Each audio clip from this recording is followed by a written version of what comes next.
the minute has already passed, and now I would like to ask about why wouldn't we use the plasma cutting in cutting room? जो plasma cutting का जो process है वो हम क्यों नहीं use करते ऑटोमेटेड कटिंग में जी, बताएं। ये बिल्कुल क्लियरली मैंने एक्सप्लेन किया था लास्ट लेक्चर में। या लेजर को हम क्यों नहीं यूज करते?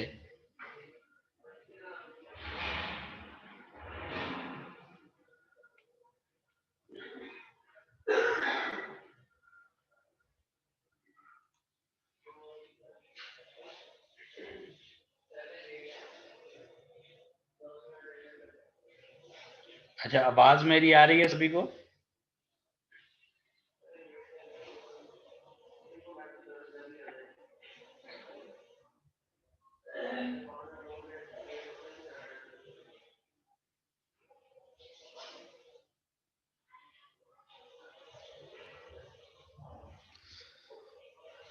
स्टार्टिंग से।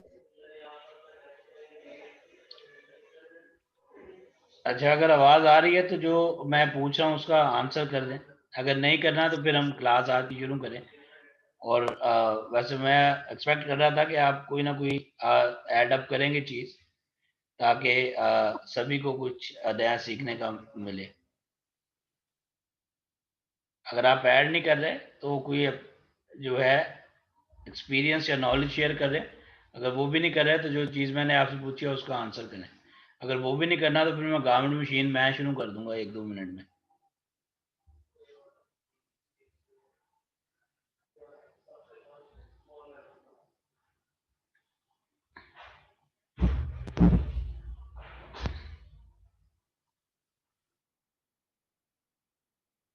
ओके जी, time has pass now and I am going to start my lecture. ठीक है, अबाउट गारमेंट मशीन के हवाले से। इसमें आज गारमेंट मशीन ही हम बेसिकली पूरा सब्जेक्ट ही गारमेंट मशीन के ऊपर है। कटिंग की मशीन हमने डिटेल में डिस्कस कर ली। ठीक है, आज हम सोइंग मशीन के ऊपर बात करने जा रहे हैं। ठीक है, तो बेसिकली जो सोइंग मशीन है उनको हम क्लासिफाई कर रहे हैं मशीन के बेड के टाइप के ऊपर, स्टिच की टाइप के ऊपर, उसके फीडिंग मैकेनिज्म पे, मोटर टाइप के ऊपर और टेक्नोलॉजी लेवल के ऊपर। ठीक है, तो ये 5 बेसिक हमारे एट्रीब्यूट्स हैं जिनके बेसिस के ऊपर हमारी सारी क्लासिफिकेशन जो है वो बेस कर रही है सोइंग मशीन की। ठीक है, अच्छा, जनरली आपके ख्याल में ये बेड टाइप की क्लासिफिकेशन से आप क्या समझ रहे हैं जी, कि क्या है बेड की टाइप की क्लासिफिकेशन क्या है? और अगर आप इंटरेक्ट नहीं करना चाह रहे तो फिर बेटर यही है कि मैं रिकॉर्डेड लेक्चर आपके साथ शेयर किया करूँ। फिर लाइव आने का फायदा किसी को कोई नहीं है।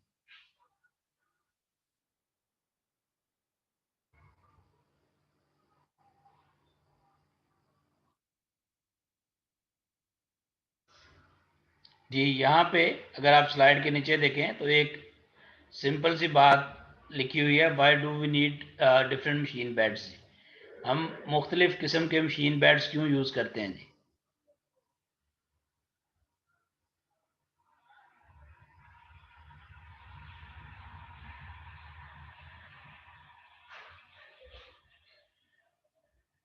अच्छा, मुख्तलिफ को छोड़ें, आप ये बताएं कि मशीन का बेड का यूज़ करने का पर्पज़ क्या है?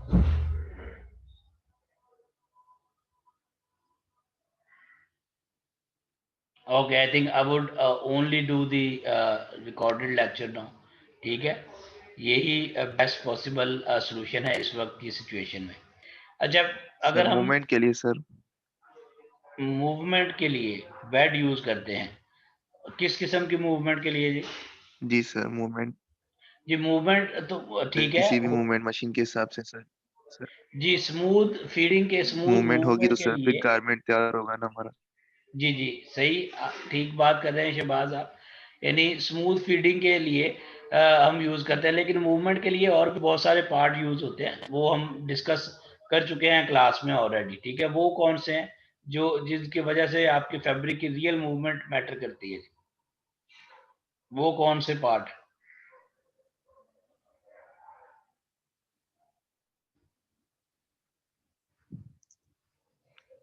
बॉबिन हो गई सर। जी, और शहबाज और कौन से? और सर ये बेल्ट तो हो गया, और जो नहीं पेडल। यार, बेल्ट मैं मशीन की मूवमेंट की नहीं बात कर रहा, मैं फैब्रिक की मूवमेंट के ऊपर ही फोकस रख रहा हूँ।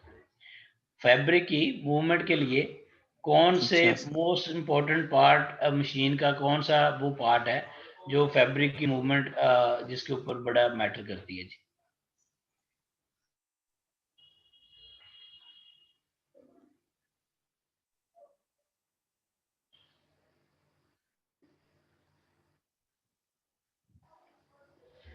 यार बिल्कुल जनरल सी बात मैं आपसे कह रहा हूँ।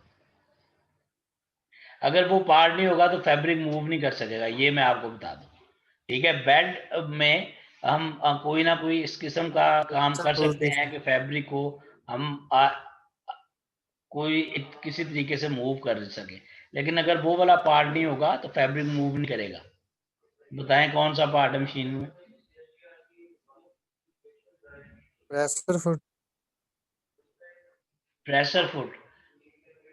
अच्छा, इस तरह तो अब मैं कहूँ जी कि अगर आपकी मोटर जो है वो थ्री फेज नहीं होगी तो फिर भी फैब्रिक मूव नहीं करेगा।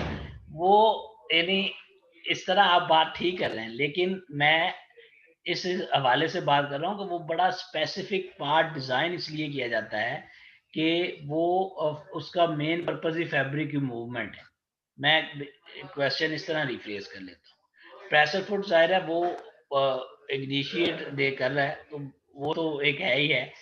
यानी जितने भी बेसिकली मशीन का फंक्शन है वो फैब्रिक की मूवमेंट है और मूवमेंट के साथ स्टिच करना है। ठीक है, तो ये जो पर्टिकुलर मैं पार्ट की बात कर रहा हूँ उसका प्योरली पर्पस ही फैब्रिक की मूवमेंट के ऊपर है। उसके ऊपर मैं आपसे, यार ये बड़ा हमने डिस्कस किया, लैब में भी इसको इसके ऊपर काम किया, मैं हिंट दे रहा हूँ आपको।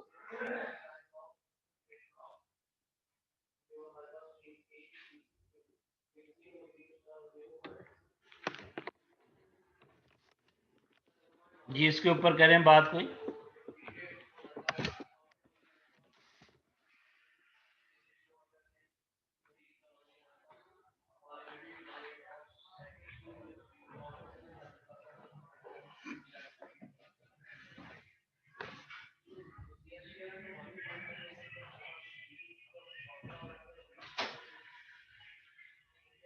अच्छा, अगर मैं बार बार आपको यही कह रहा हूँ कि अगर इंटरेक्शन हम नहीं कर सकते तो बेटर यही है कि मैं बोलता रहूँ और आप जो काम कर रहे हैं आप करते रहें, बाद में फिर आप वीडियो वगैरह देखें उसकी। सही है, तो ये एक सोल्यूशन है। अच्छा, फीड डॉग के बारे में कभी सोचिएगा कि उसका क्या काम है। ठीक है, अब बेसिकली जो हम सबसे पहली क्लासिफिकेशन देखेंगे मशीन की, वो है उसके बेड के हिसाब से। ठीक है, बेड का बेसिक पर्पस ये है कि स्मूथ और जो है टेंशन फ्री मूवमेंट फैब्रिक की करने के लिए ये बहुत इम्पोर्टेंट है। और सर्टन शेप के लिए हम सर्टन बेड को यूज करते हैं। ठीक है, तो जो फ्लैट बेड है अभी हम उसको फर्दर हम जाके देखेंगे, तो उसमें यही है कि हम जनरल पर्पस के जो गारमेंट है जनरली हम यूज करेंगे वो हम फ्लैट बेड के ऊपर यूज करेंगे। ठीक है, इसी तरह अगर हम फीड ऑफ द आर्म देखें तो उसमें हम जो भी अगर हमने ट्यूबलर सीम इस किस्म की शेप ट्यूबलर शेप है तो वो हम फीड ऑफ द आर्म के ऊपर लगाएंगे। ठीक है, अब जिन लोगों ने डेनम में इंटर्नशिप की है उन्होंने feed of the arm machine बड़ी कॉमनली देखी होगी। ठीक है, और बेसिकली वो आपने देखा होगा कि जब आप इनसीम लगा रहे हैं तो वो आप फीड ऑफ द आर्म जो बेड है आपका उस किस्म की मशीन के ऊपर आप जाते हैं और को जब फीड करते हैं फैब्रिक को, तो बेसिकली वो आपकी एक ट्यूबलर शेप की ही किस्म है। ठीक है, तो एज एन इंजीनियर आपने ये नहीं देखना कि ये नहीं कहना कि जहाँ पे हमने इनसीम लगानी है गारमेंट में तो हम feed of the arm machine को यूज करेंगे। ठीक है, बेसिकली आपने वो शेप देखें कि हम किस किस्म के शेप पे फीड ऑफ द आर्म को यूज कर रहे हैं। तो अगर आप देख रहे हैं तो ट्यूबलेट शेप का गारमेंट है, उसके ऊपर आप फील्ड ऑफ द आर्म जो बेड है उसको आप यूज करेंगे। अब इनको हम फर्दर थोड़ा डिटेल में देख लेते हैं कि हैं क्या और क्या नहीं है। ठीक है, अगर हम यहाँ पे देखें तो ये मैं स्क्रीन को थोड़ा क्लियर करने की कोशिश कर रहा हूँ। ये जी आपका फ्लैट बेड मशीन का बेसिक जो है आपका है फिनोमेना। ठीक है, अब इसमें आप इसे इसकी विड्थ देखें। ठीक है, बेड की विड्थ की मैं बात कर रहा हूँ। ठीक है, और ये कितनी है। ठीक है, इसके नीचे आप साथ में अगर हम देखें तो ये आपका रिप्रेजेंटिंग पोस्ट बेड मशीन को। ठीक है, और ये जो है ये आपकी feed of the arm bed machine को ये जो है ये रिप्रेजेंट कर रहा है। ठीक है, तो ये जो है आपकी फ्यू एग्जांपल्स हैं डिफरेंट सॉर्ट ऑफ बेड्स की जो आपको नजर आ रही हैं। अच्छा, इसमें आप जो हम बेसिक पर्पस रखेंगे वो ये रखेंगे कि हमने ये देखना है कि किस किस्म के बेड के लिए हम किस किस्म के गारमेंट के लिए कौन सा वाला बेड यूज करेंगे, ताकि गारमेंट के जो डिफरेंट ऑपरेशन है वो स्मूथली रन हो सके। ठीक है, तो यानी not only for a certain garment industry के ऊपर हम सर्टन ऑपरेशन को फोकस ये रखेंगे किस किस्म के ऑपरेशन के लिए हमें कौन से किस्म का बेड जो है वो रिक्वायर्ड है। और एज एन टेक्सटाइल इंजीनियर, ठीक है, ये आपको एक्सपेक्टेशन ये होगी कि अगर आपको किसी मशीन का बेड मॉडिफाई करना पड़े तो आप कर सकें। ठीक है, वैसे जनरली ये प्रैक्टिस यूज नहीं होती पाकिस्तान में, प्योरली मैं आपको बता रहा हूँ। ठीक है, लेकिन आप थोड़ी बहुत एडजस्टमेंट करने से आप बेड को इजीली चेंज कर सकते हैं। ये मैं आपको बिल्कुल क्लियरली बता रहा हूँ। ठीक है, ये कॉमन प्रैक्टिस नहीं है, लेकिन अगर आप कोशिश करें तो ये इजीली अचीवेबल है। ठीक है, इसमें कोई, मैं ये नहीं कह रहा कि आप एक मसलन अगर यहाँ इसमें मैं आपको फ्लैट से कहूँ कि आप जो है प्लिंच बेड के ऊपर चले जाएं, ठीक है, तो वो पॉसिबल नहीं है। मैं आपको इन बाज चीजें मॉडिफिकेशन में पॉसिबल है, बाज नहीं पॉसिबल। आप इससे एक प्लिंच बेड की मशीन नहीं बना सकते फ्लैट बेड से। ठीक है, लेकिन अगर इसको सर्टन आप मॉडिफाई करें तो आप इससे किसी जो इसके करीब तर बेड होगा उसके आप जा सकते हैं। ठीक है जी, इसमें अगर हम नेक्स्ट देखें तो यहाँ पे हम स्टार्ट कर रहे हैं जी कि फ्लैट बेड मशीन के ऊपर कि फ्लैट बेड मशीन बेसिकली क्या काम कर रही है। ठीक है,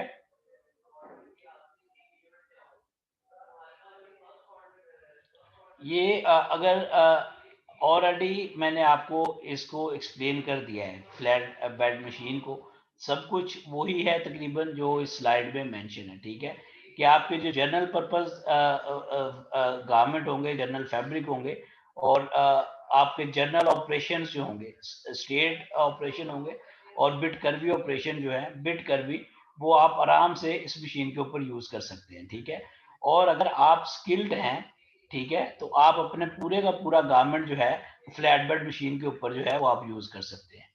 ठीक है जी, ये यहाँ तक है, अगर आप देखें तो फ्लैट बेड मशीन का ये प्रोसेस है। ठीक है, अब आपने जब हमने मॉडिफिकेशन के ऊपर हम बात करेंगे बेड की मॉडिफिकेशन के ऊपर, तो उसमें आपने डायमेंशंस बड़ी मैटर कर रही हैं। ठीक है, कि उस मशीन की क्या डायमेंशंस हैं, फैब्रिक की फीडिंग किस तरीके से हो रही है। ठीक है, और जो है आप ने देखेंगे कि इसमें जो फैब्रिक का मटेरियल है उसका अगर इम्पैक्ट हो रहा है तो किस किस्म का इम्पैक्ट हो रहा है। ठीक है, तो ये वाली चीजें कंसिडर करते हुए हम बेड की मॉडिफिकेशन कर सकेंगे। ठीक है, लेकिन ये आम तौर पे पाकिस्तान में इसका ट्रेंड नहीं है। ठीक है, हमें चाहिए होता है तो हम कहते हैं जी हमें ये मशीन चाहिए, और वो उस तरह की एक मशीन जो है हम ऐड अप करवा देते हैं। ठीक है, लेकिन जो अच्छी प्रैक्टिस होगी वो मॉडिफिकेशन के ऊपर होगी। मॉडिफिकेशन पे एक अलग से लेक्चर भी हो सकता है अगर हम कहेंगे, क्योंकि ये बेसिकली अटैचमेंट्स मॉडिफिकेशन ये बड़ी इंपॉर्टेंट चीज़ें हैं जब हम रियल लाइफ में काम कर रहे होंगे, ठीक है। अच्छा, इसमें अगर नेक्स्ट मैं बात करूं आपसे सिलेंडर बेड मशीन के ऊपर, ठीक है, तो वो ये कह रहा है कि increase working height and a bed in the shape of horizontal arm, ठीक है, specially suitable for working tubular parts such as cuff sleeves and trouser legs used extensively in knitwear industry, ठीक है। तो इसमें आप ने जो आपके बेसिक आपको ज़हन में रखने वाली बात ये है कि सिलेंडर बेड की शेप क्या है, ठीक है, ये आप एक ज़हन में रखें। और जो है ये कौन से वाले ऑपरेशंस के लिए बेस्ट सूटेड है, ठीक है। तो उसकी एग्जांपल्स यहाँ पे आपके उन्होंने कफ्स की दी हैं, स्लीव्स की दी हैं, ठीक है। यानी जो भी आपकी पार्ट जहाँ पे ट्यूब बन रही होगी, ठीक है, वो आप यूज करेंगे। मसलन अगर ट्राउजर है, ट्राउजर की लेग वही आपकी जो इन सीम की एग्जांपल मैंने फीड ऑफ द आर्म के ऊपर दी थी, तो वो ही आपकी इसमें भी आपकी काम कर जाएगी, ठीक है। तो ये जो आपकी किस्म बन गई, ये आपकी सिलेंडर बेड मशीन की होगी, ठीक है। इसमें अगर हम नेक्स्ट देखें तो इसमें फीड ऑफ द आर्म है, ठीक है। तो ये आपकी सिलेंडर की मॉडिफिकेशन है, ठीक है। और आपके लिए जो प्योरली इसका पर्पस है वो आपकी इन सीमी है जो डेनिम में आप आम तौर के ऊपर आप यूज कर लें इसको, ठीक है। तो ये आपकी feed of the arm machine होगी, ठीक है। अब ये देखें एक मशीन पोस्ट बेड मशीन जो है वो बेसिकली उसका क्या पर्पस है, अ, ठीक है, इंक्रीजिंग द वर्किंग हाइट्स, ठीक है। Applications are found in the working of three dimensional products, shoes और बैग्स के लिए the post make it easier to work on tight curves and corners, to sew in sleeves and to complete large half assembled product, ठीक है। तो आप tubular में basically आपको simple एक ही तरह की एक स्टिच लगाने से आप अपना प्रोडक्ट को कंप्लीट कर देंगे, ठीक है। लेकिन अगर आपको हाफ आपका कंप्लीटेड है और उसमें डिफरेंट शेप्स आपकी रिक्वायर्ड हैं, डिफरेंट कर्व्स रिक्वायर्ड हैं, तो फिर जो है आप पोस्ट बेड को यूज करेंगे, ठीक है। आम तौर के ऊपर जो आपका पोस्ट बेड है वो यूजुअली यूज होता है आपके जो हैं शू इंडस्ट्री में और आपके जो बैग इंडस्ट्री है, हैंड बैग्स है जो उनके लिए, ठीक है। तो ये आपको एग्जांपल हो गई पोस्ट बेड की, ठीक है। इसी तरह आपकी रेस्ड बेड मशीन है, ठीक है। तो बेसिकली ये अगर हम देखें तो रेस्ड बेड मशीन अगर इस ये आपकी जो है आप बार टेक मशीन देखें, ठीक है, या आप बटन होल मशीन देखें तो उसमें सॉर्ट ऑफ आपका रेस बेड जो है वो यूज हो रहा है, ठीक है। तो ये जी bed plate is in the form of flinch है, ठीक है। It facilitates the assembly of pre-sewn parts and is especially suitable for fitting of accessories and special attachments, ठीक है। तो ये आपकी जो एग्जांपल है ये मैं आपको ऑलरेडी एक्सप्लेन कर चुका हूँ, ठीक है। तो ये यहाँ तक जी तकरीबन हमारे जो जनरली हम बेड्स यूज होते हैं मशीन्स में वो हमने डिस्कस इसमें कर ली हैं, ठीक है। अब अगर हम इसमें दूसरी क्लासिफिकेशन को देख रहे हैं वो हम कर रहे हैं जी स्टिच की टाइप के ऊपर, ठीक है, कि स्टिच की कौन सी टाइप है। अच्छा, ये बेड मशीन बेड के हवाले से आपने कोई बात अगर पूछनी है पूछ सकते हैं, बाकी शेयर करनी है कोई शेयर करें, ऐड करना है ऐड करें। I will wait for a minute, otherwise I would carry on classification on the basis of stitch type.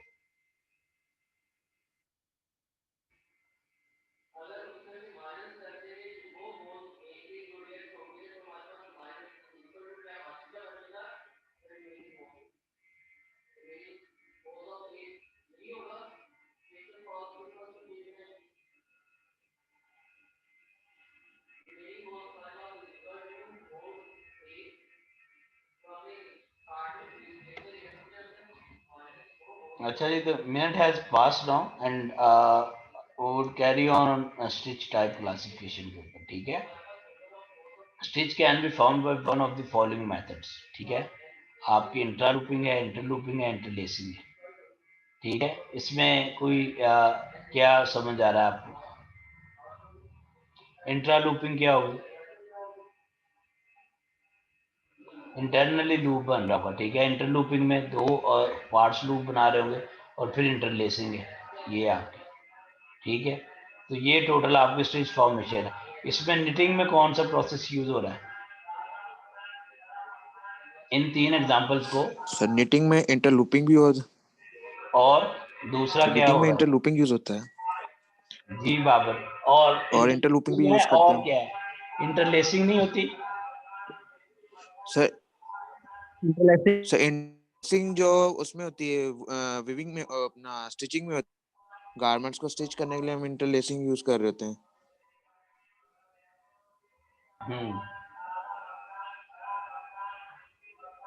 सही है। बेसिकली ये जो आपका ये प्रोसेस है, ठीक है, ये आपका लॉग स्टिच मशीन का प्रोसेस है, ठीक है। समझ लग रही है आपको? एक थ्रेड है, दूसरा थ्रेड इसके साथ इंटरलेस कर किया है और ये ऊपर वाला टाइट हो जाएगा, ये आपकी एक स्टिच फॉर्मेशन बन जाएगी, ठीक है। ये आपका निटिंग का प्रोसेस है, ये आपका चेन स्टिच का प्रोसेस है, ठीक है। अगर आप चेन स्टिच को देखेंगे तो वो इसके ऊपर इस तरह जी काम सर। कर रही होगी, ठीक है। लॉग स्टिच इस तरह काम करेगी और जो आपकी निटिंग है वो इस तरीके से लूप बनाएगी, ठीक है। जी सर। जी सर। इसमें अगर हम नेक्स्ट देखें तो अब बेसिस ऑफ जो गारमेंट मशीन की स्टिचिंग है उसके हवाले से हम बात करेंगे। निट मशीन के हवाले से हम अभी बात नहीं कर रहे इसमें, ठीक है। तो इसमें जो है हम जो 6 आपकी बेसिक स्टिच की क्लासेस हैं अकॉर्डिंग टू दी ISO 4915 पे, क्लास 100 है आपकी सिंगल नीडल चेन स्टिच है, आपकी क्लास 200 आपकी हैंड स्टिच है, ठीक है। 300 आपकी लॉक स्टिच की है उन्होंने, 400 आपकी मल्टी थ्रेड चेन स्टिच की है, 500 आपकी ओवर चेन स्टिच है और 600 आपकी कवरिंग चेन स्टिच है, ठीक है। इन सब स्टिचेस की क्लासेस और फिर इन क्लासेस के अकॉर्डिंगली सीम्स जो हैं उनको हम डिटेल में देखेंगे, ठीक है। तो लेकिन फॉर टाइम बीइंग जो हम देख रहे हैं मशीन्स की क्लासिफिकेशन है according to the stitch type, ठीक है।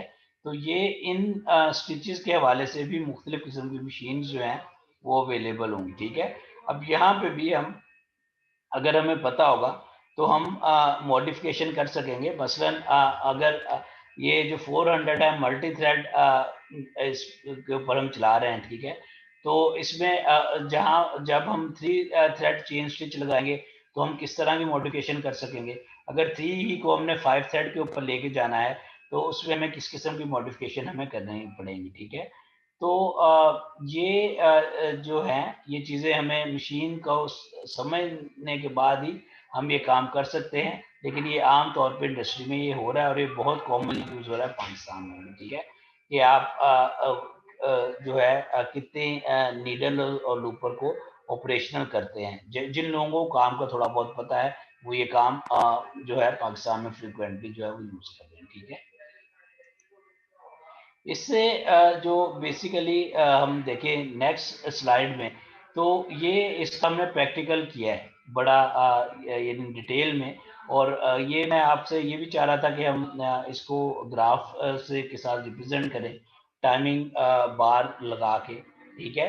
तो बेसिकली यही आपकी स्टिच फॉर्मेशन का मैकेनिज्म है। ये आपका नीडल बार है, आपकी नीडल है, आपका हुक है, लूपर है और टेकअप लीवर है। इसके ऊपर मैं अभी यदि डिटेल में जो है वो बात क्योंकि ऑलरेडी एक्सप्लेन्ड है ये मैंने जब हम प्रैक्टिकल किया था उसको मैंने एक्सप्लेन किया था सारा कुछ, ठीक है। और हमने जो मैनुअल प्रैक्टिकल जो हम कर सकते थे जिसमें मैंने आपको कहा था कि आप थ्रेड टेकअप लीवर की मूवमेंट देखें, ठीक है, अकॉर्डिंग टू द क्रैंक के क्रैंक शाफ्ट किस जगह पे है, नीडल थ्रेड टेकअप लीवर किधर होगा और आपकी नीडल किस जगह पे जाएगी, ठीक है। किस जगह पे जाके वो मैक्सिमम हाइट पे जाएंगे, कहाँ पे वो स्टेशनरी होंगे और फिर इस बात का आप एक ग्राफ बनाएं। तो बेसिकली वो जो एक्टिविटी थी, वो जो प्रैक्टिकल था, वो इसी स्लाइड के लिए था। ठीक है, तो वो हम कर चुके हैं। तो मेरा नहीं ख्याल कि इसको जो है हम फर्दर इसके ऊपर हम कोई बात करें। अगर आप कोई बात करना चाह रहे हैं, कुछ पूछना चाह रहे हैं, तो you have a minute to ask, otherwise I will start carrying on to the next slides. I would wait for a minute.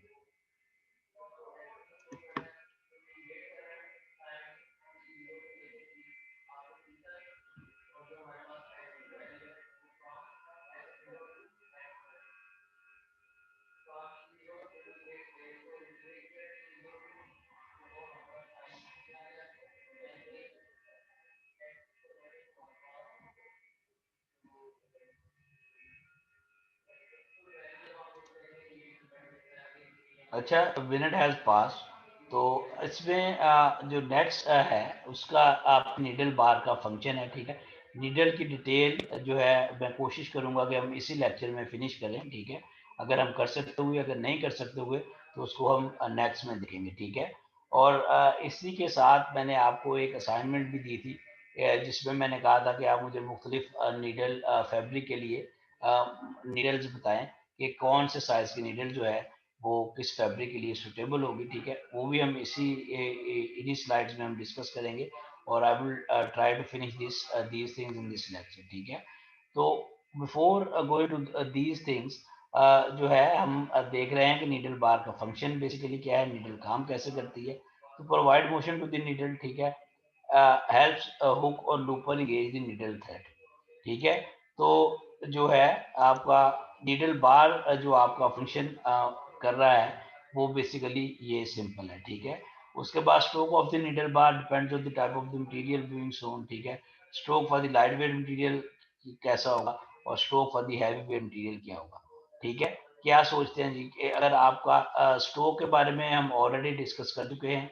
ठीक है, मैं इसको रिपीट यहाँ पे कर देता हूँ कि बेसिकली आपकी नीडल जो है स्विच फॉर्मेशन के लिए ऊपर से नीचे जाके वापस अपनी पोजीशन में कब तक आएगी, वो आपका टोटल है जी स्ट्रोक है आपकी नीडल का। ठीक है, तो अगर आपके लाइट वेट फैब्रिक्स आप यूज़ कर रहे होंगे तो आपका स्ट्रोक ज़्यादा होगा। आप अगर हैवी वेट यूज़ कर रहे होंगे तो आपका स्ट्रोक जो है वो थोड़ा कम होगा। ठीक है, इसमें अब जो है हम नीडल की डिटेल के ऊपर बेसिकली बात शुरू कर रहे हैं कि नीडल की डिटेल बेसिकली क्या है। Small cylindrical rod like structure usually of polish steel with a sharp point at one end eye और होल ऑफ पर थ्रेड। ठीक है, passing thread to the cloth to make a stitching sewing. तो ये इसकी एक स्ट्रेट फॉरवर्ड डेफिनेशन है। ठीक है, जो हम आमतौर के ऊपर यूज करते हैं। Tied with the needle bar from its top there are different type of needle but basic parts of needle are the same. ठीक है, तो अब नीडल की जो डिफरेंट टाइप्स हैं उनको हम देखेंगे कि वो किस तरह और किस तरीके से डिफरेंट है। ठीक है, लेकिन जो इसके बेसिक पार्ट्स हैं, मसलन उसमें हर नीडल में एक ग्रूव होगा। ठीक है, हर नीडल में एक नीडल की आई होगी, और हर नीडल में एक नीडल का बार होगा। ठीक है, ये जो है ये हर नीडल में ये सेम रहेंगे। ठीक है जी, तो ये यहाँ तक अब हमारा हो गया है। ठीक है, अब हम चल रहे हैं कि स्विच फॉर्मेशन के ऊपर। तो ये अगर आप यहाँ पे निडल की देखें। ठीक है, अच्छा, जो निडल का शैंक है वो होगा हर किसी के लिए। ठीक है, हर निडल में निडल का एक शैंक होगा। ठीक है, लेकिन ये शैंक वेरी करेगा डिफरेंट निडल के लिए डिफरेंटली। इसी तरह ग्रूव है, वो भी ये आपका शैंक है। ठीक है, इसको हम फर्दर डिटेल में डिस्कस करेंगे। ये जो है ये वाला हिस्सा, ये आपकी निडल की शाफ्ट है। ठीक है, ये वाला आपका ग्रूव है।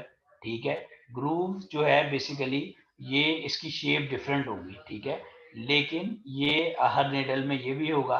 इसी तरह ये नीडल की आई है। ठीक है, इसकी भी आई की चेंज होगी ओपनिंग। ठीक है, डिपेंड ऑन द नीडल। ठीक है, लेकिन आई भी हर नीडल में एग्जिस्ट करेगी। इस तरह ये नीडल का जो है ये पॉइंट है।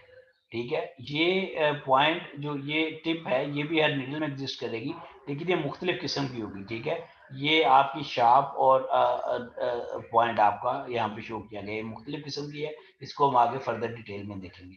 ठीक है, और ये जो है उसने अगर यहाँ पे देखें flat side of the shank दिखाई है नीडल में, ठीक है। ये जो है ये वाला हिस्सा आपका स्कार्फ है और ये जो है आपकी आई है, ठीक है। तो ये बेसिकली आपके पार्ट्स हैं एक नीडल में जो हम यूज करते हैं। इस पे किसी ने कोई बात करनी है, कोई पूछना है तो पूछे। I would give you a minute and after that I would move to the next slide.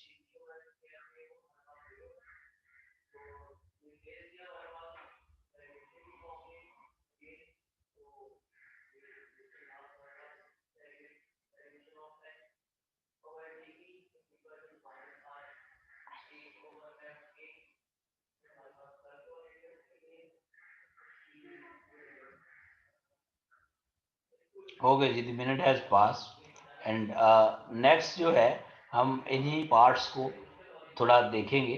Shank upper thicker part of a sewing machine needle is called shank, ठीक है।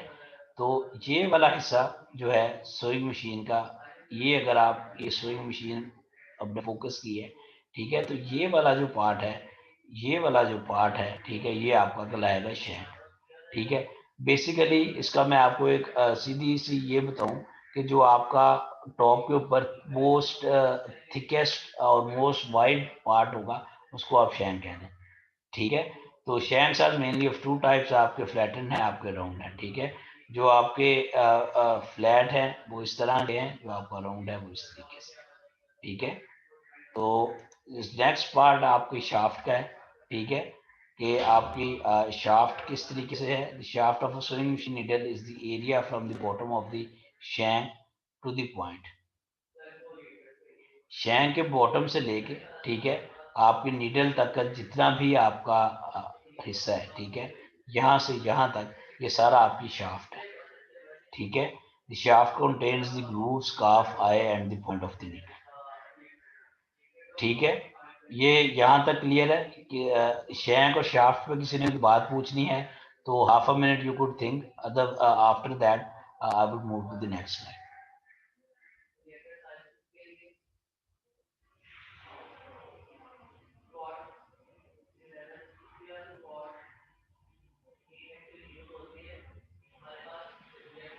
ओके जी, about half a minute is pass, तो I am moving to the next. आगे आपका groove है, ठीक है। Groove is in the side of the needle leading to the eye. The groove is a place for the thread to lay into the needle when it penetrates into the material, ठीक है। Scarf is a groove out of one side of the needle. The scarf allows the bobbin case hook to interact with the upper thread and form stitch, ठीक है।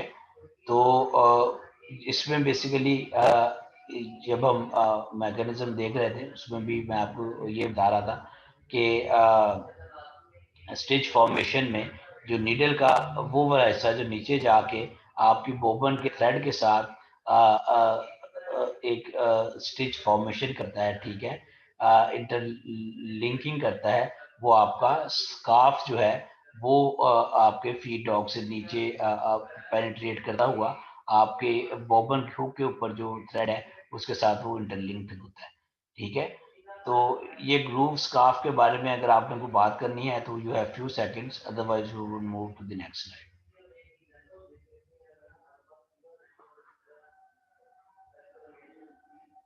Okay ji, we are going to move to the next slide. तो उसमें आपकी ये आपका stitch formation का जो mechanism है, ठीक है, ये आपकी बोबन दिखाई गई है, ठीक है।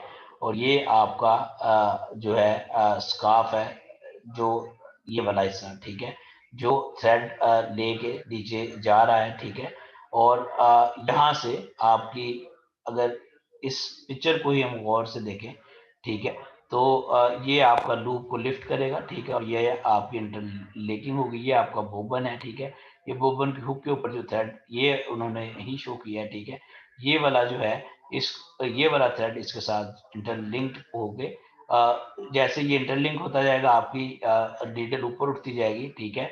और इसकी टेंशनर जो है वो उसकी टेंशन को एडजस्ट करता जाएगा ताकि एक स्ट्रॉन्ग स्टिच की फॉर्मेशन बनती जाए, ठीक है। जैसे ये ऊपर उठ जाएगी, ठीक है, आपका एक सर्कल जो है वो साइकिल पूरा होना शुरू हो जाएगा, ठीक है।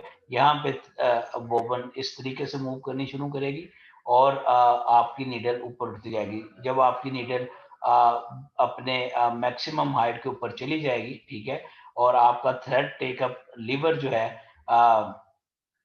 वो उस वक्त अपनी मैक्सिमम पॉइंट के ऊपर होगा, ठीक है। आपका 360 कंप्लीट हो चुके होंगे और आपकी नीडल आपकी स्टिच की फॉर्मेशन जो है वो कंप्लीट होगी और आपकी नीडल ऊपर अप आ चुकी होगी उस वक्त, ठीक है जी। इसमें किसी ने कोई बात करनी है करें, और otherwise we would move to the next slide. I would wait for few seconds on this and after that I'm going to move for the next slide.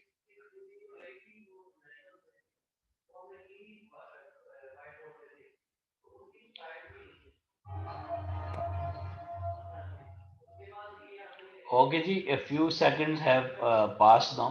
तो इन चीज़ों के ऊपर हमने लैब में भी काम किया है। आपने कोई बात पूछनी है पूछ सकते हैं।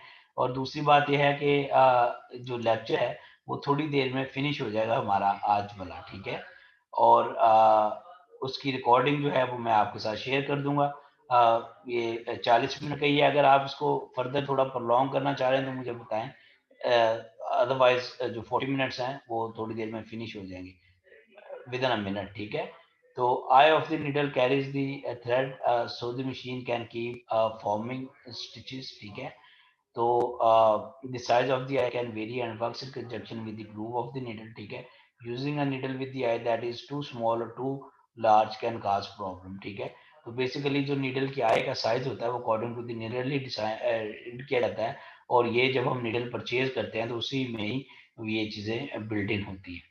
तो ये नीडल के नंबर से ही बेसिकली नीडल की आई का साइज का भी पता चल जाता है।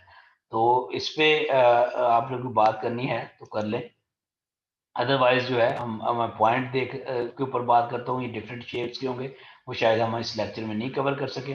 Point of the needle is the first contact with the fabric and the responsible for how the needle pierce the fabric, ठीक है। The most common types are sharp हैं, आपके बॉल पॉइंट हैं, और यूनिवर्सल हैं, ठीक है। यूनिवर्सल जो है ये दोनों का कॉम्बिनेशन होगा, ठीक है। जो शार्प है